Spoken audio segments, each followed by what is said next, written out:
multiplication by 3. Okay. So 3 times 1, 3, 3 times 2, 6, 3 times 3, 9, 3 times 4, 12. 3 times 5, 3 times 5 is 15. 3 times 6, 18. 3 times 7, 21.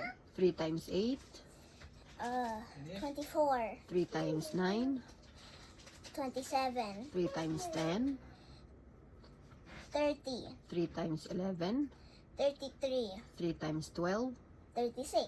4 times 1, 4. 4 times 2, 8.